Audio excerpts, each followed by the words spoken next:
Hey, thank you for your warm welcome and for that awesome lunch. Am I being videoed? So it means I can't walk away. Because I'm a person who just likes to walk around, really, being as active as I am. Okay, hey, just want to say first and foremost, a big thank you to you people for the passion and the work that you do in the community as Rotarians.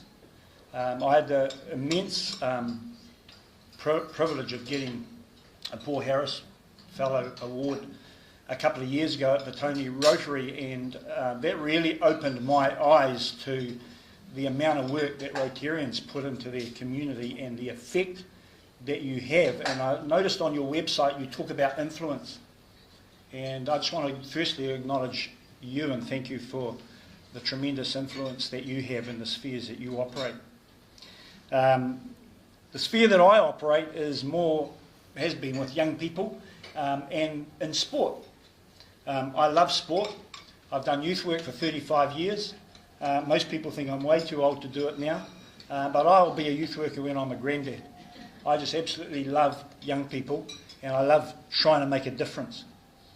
With my love for sport, I basically created the ideal job. So, I did youth work for 35 years, sort of wanted to perhaps stop that and look at some other kind of career or do something else, because I kind of just, mainly the youth were telling me to get out, to be honest. But with my love for sport and my passion for it, to be able to use sport to do youth development work is just the ultimate, the absolute ultimate for me. This is my family, including a couple of extras. That really like family to us. My wife Diane and my oldest boy Matt and David and daughter Rachel, Michael and his girlfriend that generally come over and have Christmas Day with us, and we've kind of adopted them, if you like.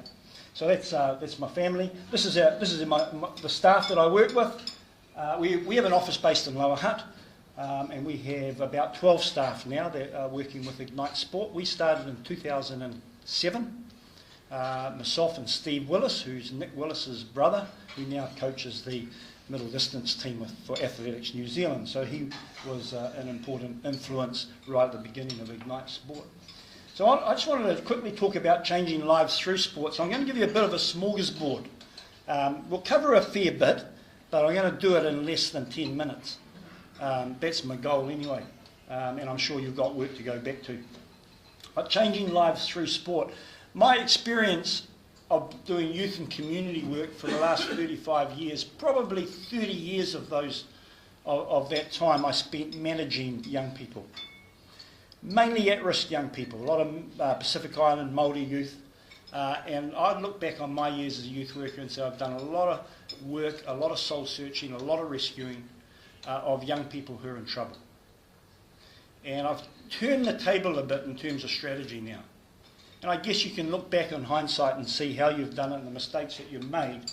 But now I tend to look at how do we utilise a young person's gift and passion and use that to change their destiny.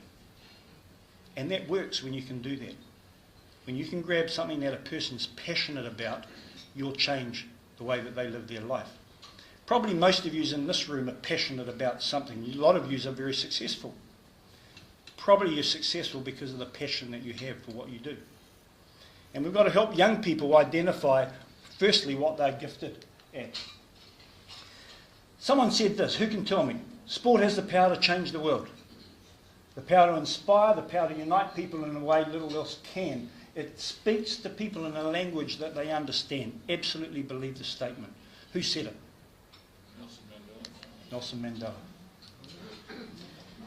Investment in sport is not just a sports policy, Jeff Baskin. It's a health policy, it's an education policy, it's an anti-crime policy, it's an anti-drugs policy. Investment in sport. Who said that? Anyone know who said that?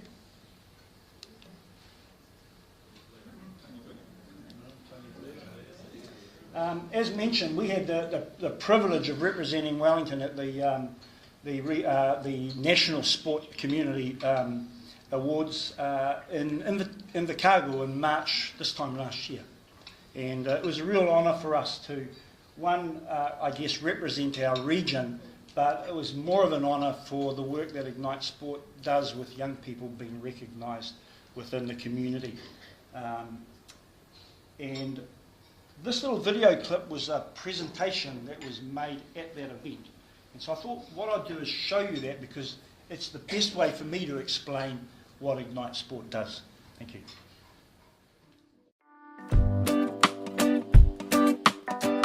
The way I describe Ignite Sport is we're not a sports club, but we use the power of sport to make a difference. So if you like, we're a youth development organisation that deals mainly in sports. So we deliver sports academy programs in high schools. They have a very strong life skills component to it, and so we teach not only skills and drills, but we also teach values and character. We also run Sport Serve, which is about engaging volunteers who have a passion for sport, and to use that passion to make a difference in the lives of other people. Sport Serve was introduced to the school 3 years ago. We had lots of kids playing sport, but very little resources in terms of keeping that sport going or even getting that sport off the ground. So they came in and offered volunteers to come and support the school. Not just any volunteers though, people that were passionate about particular sports. We've got about 30 volunteers involved in the Sport Serve project at the moment. The greatest reward that I can receive from volunteering is really the X factor. It's something that you get back that you're not prepared or can set ahead of time as what to receive. It's different than individual sport. This is something involved with a group of kids, and like I said, the return is completely unknown, and it's much better than any expectation you could actually have. We've got big plans. We've said right from the outset that we want to be throughout the country. So we've started here in Wellington, and we've got a fairly significant work in a number of communities here. We've just begun to work in Hawke's Bay, but our dream is to see Ignite Sport influence young people throughout the country. So we'd love to be in the major cities, perhaps over the next 3 to 5 years. And even beyond that, I think sport is something that the Pacific is passionate about. And we would say even to see Ignite Sport initiatives being developed in the Pacific Islands would be a wonderful dream to have as well.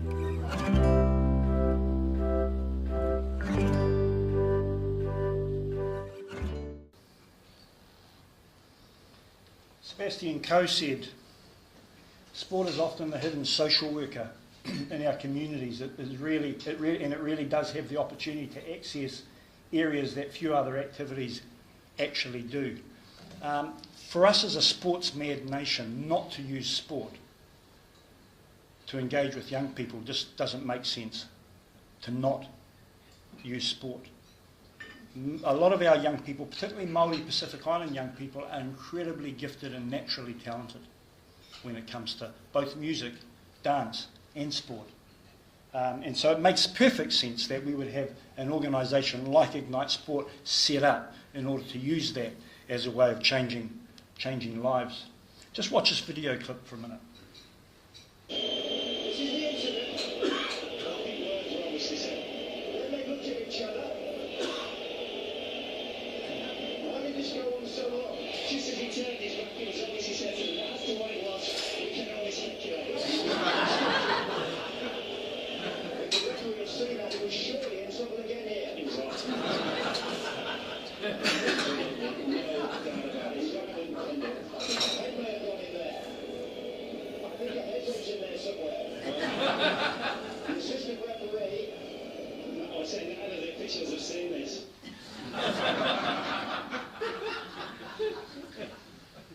Okay, there's some fantastic parts to sport, but there's some ugly parts to sport as well. And I've just got on the screen here, so I've got to discipline myself to stay in front of this. I've got on the screen here a number of newspaper cuttings that I've cut out. I would probably, to be honest, cut out at least 2 a week of stories of people who trip up, professional athletes, elite sports people who trip up for the wrong reasons.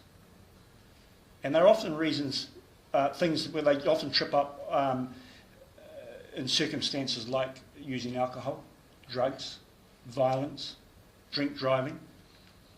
We hear about it all the time, don't we? We read those stories hit the headlines. It's not often that you hear good news stories about character, leadership and values.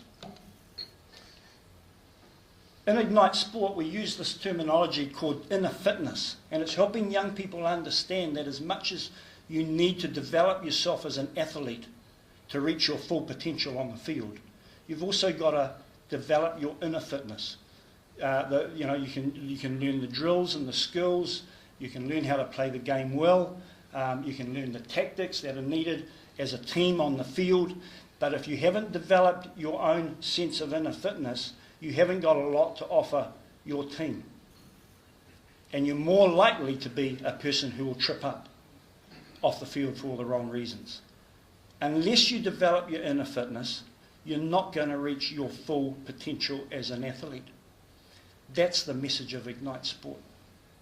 So we use this analogy of a yacht. How many sailors are there amongst us? Quite a few, so I've got to make sure I get my terminology right here. But this was a documentary about 1996 or thereabouts, a yacht race between, I think, Auckland and Tonga. Apparently the yacht race happens every year. And this was a documentary called Rescue in the Pacific. Who saw that documentary? Anyone amongst us? Okay, pass that thing around. Okay, so a few of us saw that documentary, and it was about a rescue attempt on 50 or so yachts that were trapped in hurricane-force storms somewhere between Auckland and Tonga. You know, that could be a rescue now coming in. And there's one particular sailor in the interview, one of the captains of one of the boats was interviewed, and the interviewer said to him, "Were you ever afraid that you would not be rescued?" And he made the statement, he says, I absolutely knew myself and my boat and my crew would be fine because I know how my yacht's designed. That was his statement. I know how my yacht's designed. And what he was talking about was, in the documentary, they went on to talk about how the yachts would roll and do 360-degree turns under the water and back up again. Or I think what they call a smackdown, when the yacht would ride up the wave and literally smack back down, upside down, into the next wave that's coming through behind it. Flip back up the right way. So obviously they'd have the hatches down. No water can get inside. That particular skipper who said, "I know how my yacht's designed," and one of the rolls was thrown from one side of his boat to the other, and he broke his femur. It snapped. Now apparently that's the most painful bone probably that you could break. Painful injury. What his crew did is that they strapped him to his bunk, literally. Tied him to his bunk.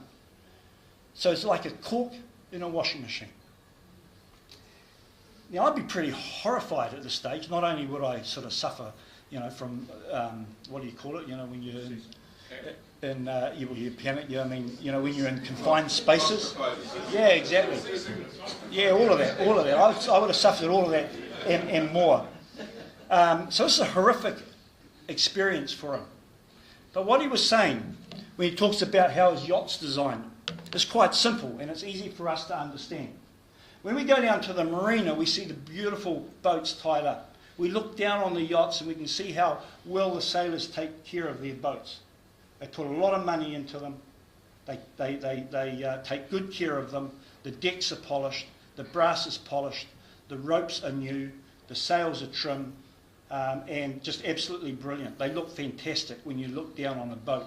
When the sailing boats come through Wellington, when they're going around the world around the world race, and you have an opportunity to go down and look at them, most of us would probably go and have a look, and we're just wowed by how great yachts look above the waterline.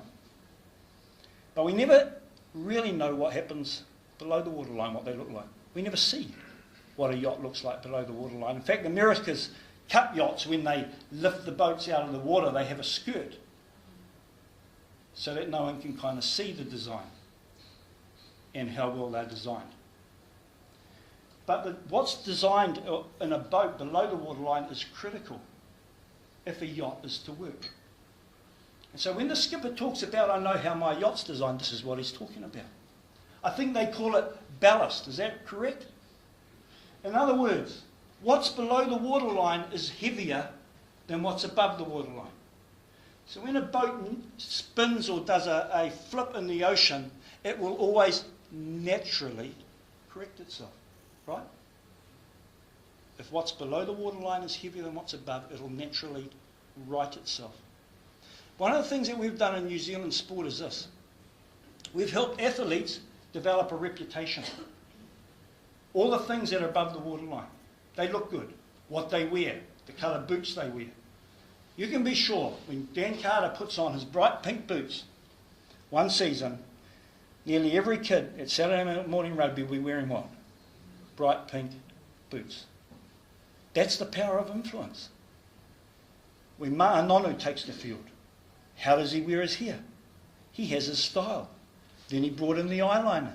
You know, it's what we observe, what we can see is what gives our athletes a reputation. But believe this, why we read the newspaper articles about our top athletes tripping up for all the wrong reasons is because they've paid little attention to what's below the waterline. So when the storms of life hits the athlete, flips upside down, he's got no way of righting himself back up again. That's the element of New Zealand sport that's missing. That's why Ignite Sport's so critical in terms of our message to young people in schools to help them when they face the storms of life. We're going to give them some tools and some clues how to flip back up the right way. Does that make sense? Just going to finish off. Coach John Wooden, a famous NBA basketball player, said some great stuff. If you get an opportunity to read what he wrote, then read it. He said you should care more about your character than about your reputation. Your character is what you really are. Your reputation is only what people think of you. And we try and apply that message to young people who play sport. Your character is what you really are. What's below the waterline, the inner fitness, is what you really are.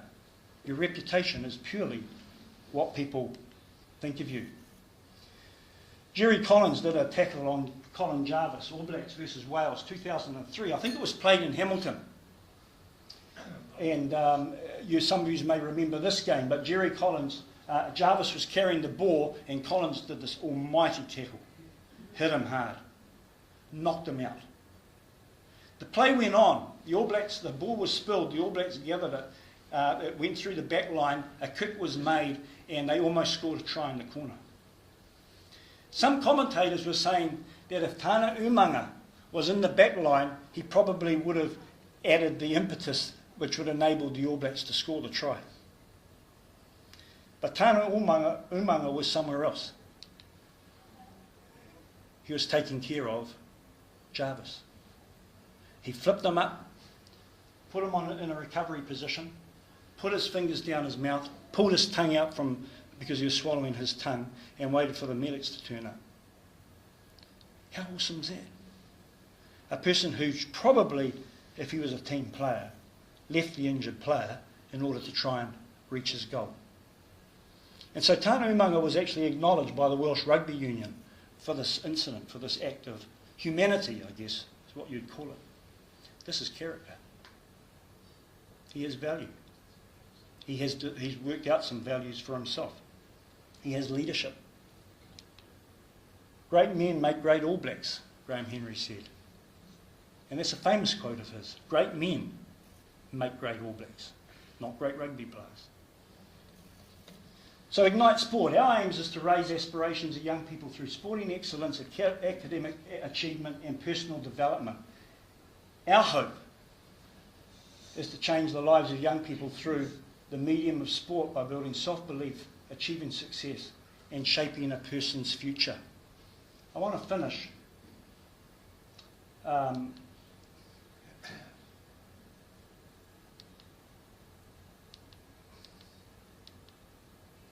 all these here are the different programs that we deliver through schools, but I'm not going to touch on them today because of time.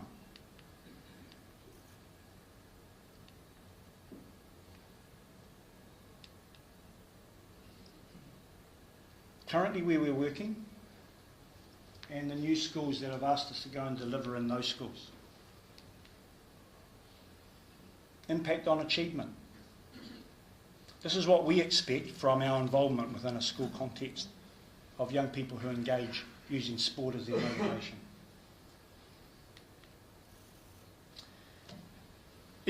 Finish with a story.